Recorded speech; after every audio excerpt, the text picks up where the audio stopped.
What everyone has to realize is that you've got negative habits and you've got positive ones, man. And just because you're moving towards positive, just because you're going to gym, if the negative ones are still there, they'll still bring you down.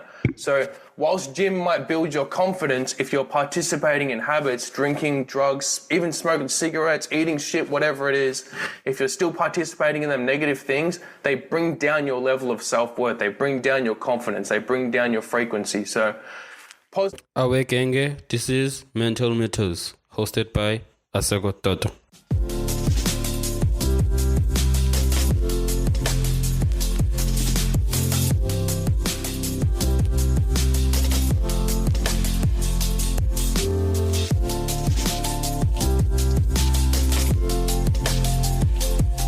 Hello everyone, welcome to another episode of Mental Metals. I'm your host, Asego Toto, and before we dive into today's incredible conversation, I have a small favor to ask. If you enjoy what you hear today, please take a moment to rate and review our podcast on Apple Podcasts, Spotify, or wherever you listen. Your feedback not only helps us improve, but also helps others discover the valuable insights we share every week. And if you find today's episode particularly inspiring or insightful, don't forget to share it with your friends, family, or anyone you think could benefit from it. Thank you for your support. It truly means the world to us. Now, let's get back into our conversation.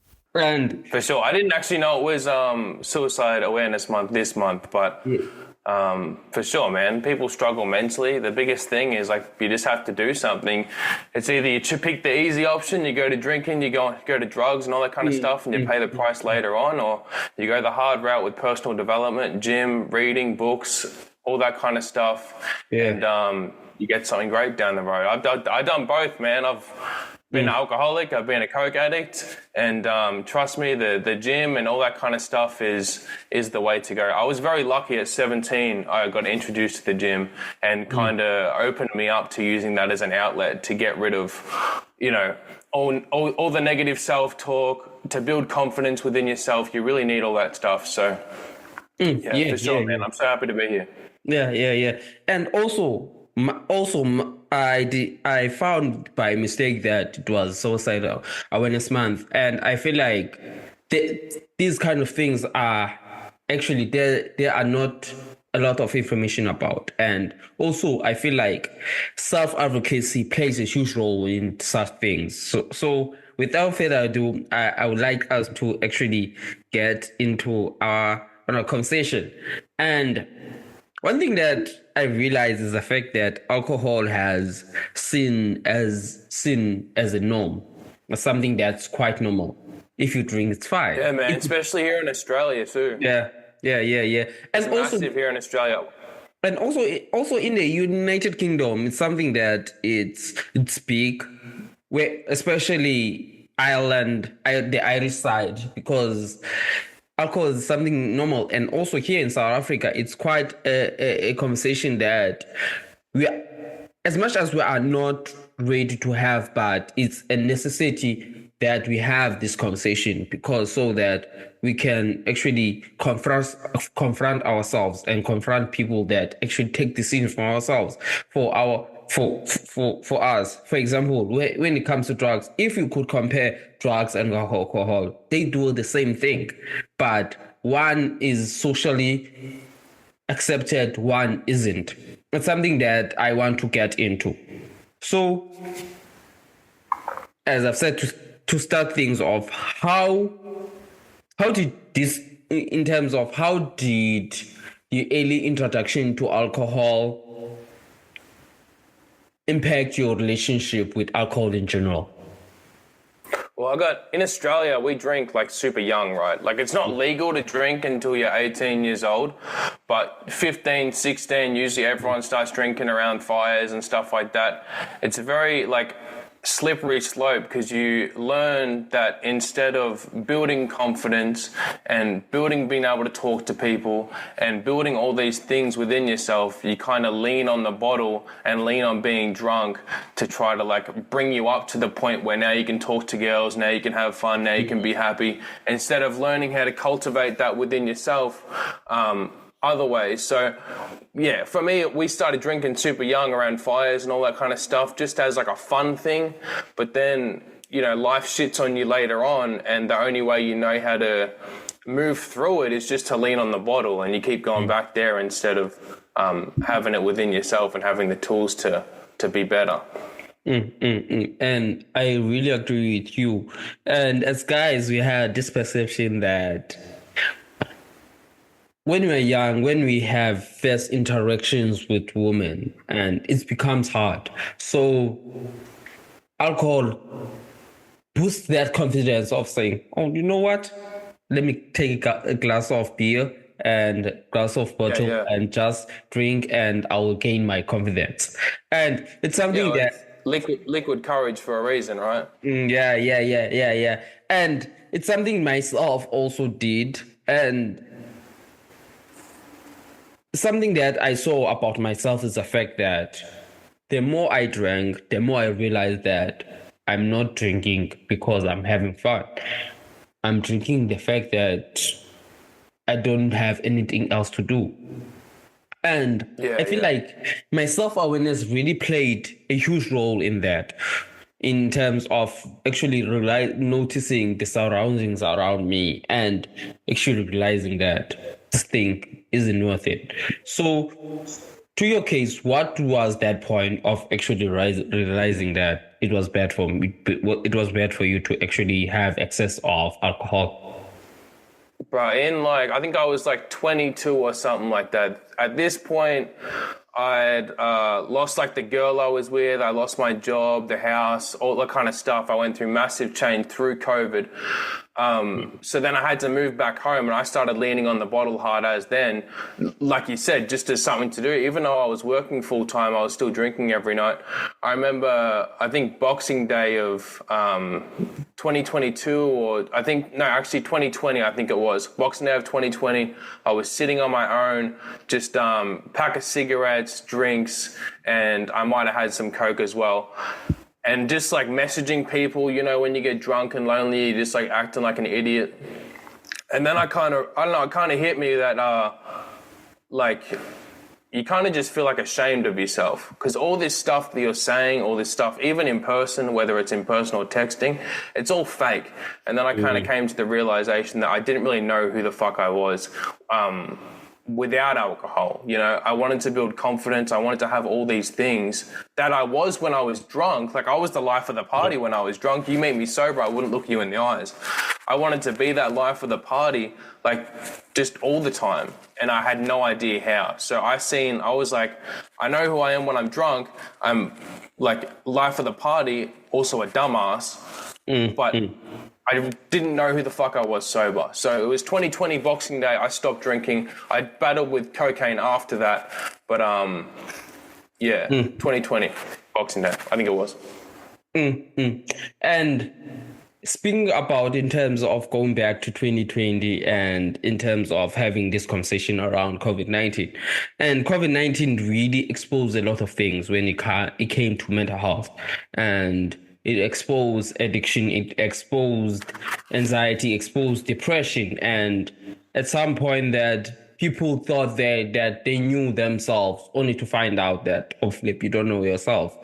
And isolation really played a role. I remember when back in 2020, when it was the year that I started this podcast, around April, whereas I didn't know what to do. And at some point that during that time, was it 2020, and I was still dealing with my own mental health problems and not actually knowing that the feeling that I'm feeling, what was the actual feeling. And back then, mind you, I only knew depression, anxiety. I didn't even know what that meant, how actually one feels when they have depression or anxiety. So I took a leap of faith and started this podcast. I started talking about depression and then doing those solo episodes, and it was hard because I was someone that was extra anxious. If you could go back to my episode, I didn't even delete them. They are still there. When I had the anxious voice of talking with alone with a microphone, I realized that it's something that is big. And as I kept on of talking, I was actually venting in a way of talking about how I'm actually going through. I think I was releasing every week, if I'm not mistaken. Yeah, every once a week. So I used to upload, and As you talk, you kind of understand yourself. Yeah, exactly. Following a year later, I realized that I actually had a problem when I used to whenever I felt sad, usually punch the wall a lot of times, and just to actually calm myself down. And I realized, oh flip, this is a problem. I need to actually get some help. As much as back then I wasn't someone that was big on therapy, was big on taking care of my mental health, I had that perception that I grew up in front of people that it didn't get sad. They didn't speak about sadness. They didn't speak about depression, anxiety. I didn't know that. And to my culture back then, it was something that really defined a man. This is a man. Not speaking about your emotions, just internalize everything.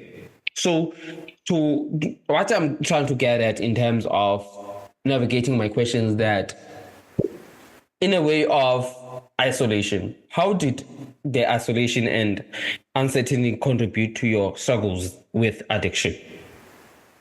I think so during COVID, because I went through like massive life change.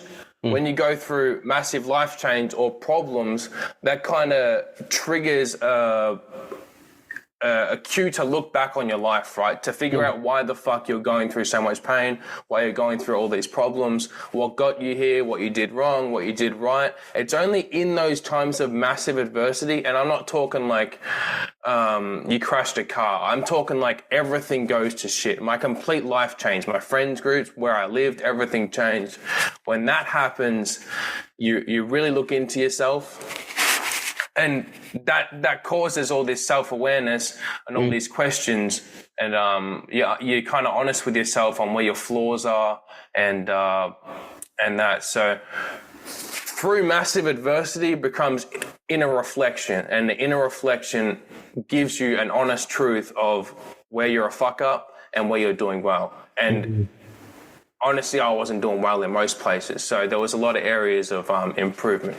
And when you realized that you were actually doing bad, you were fucking up, how did you actually take that? Definitely you didn't. It's hard for you, for one, to admit that they're terribly doing bad, because we have this perception of thinking, even though we're doing bad, we know at the back of our head that we are doing bad, but perceive on going forward and saying that, no, this is good for me. How did you actually take that? I think when it gets bad enough, you're forced to look back. People that say they have it hard and aren't changing, they don't have it hard enough yet. Which there's a good side to that. It's going to get harder, because if you're not getting better, it's getting worse. So if you're not looking at yourself honestly and really figuring out where you're fucking up, life just isn't bad enough yet. So life got real bad for me. I had to look. And to that perception, usually people have this thing of, actually, I recently I think it was Saturday morning, I was listening to a podcast by Chris Williamson, Modern Wisdom. And they spoke about this thing of is it me? In terms of, is it me that is ruining my life? Is it me that is doing this thing into my own mental health? It is me, and this me. It goes back to what Jimmy Kerr said. Whereas he said that when it comes to resentment, that you look for someone, you look for someone that is ruining your life, and you realize that it is you. And to your story, to your what you have done, how did you actually try by any means to create those healthy habits? Because definitely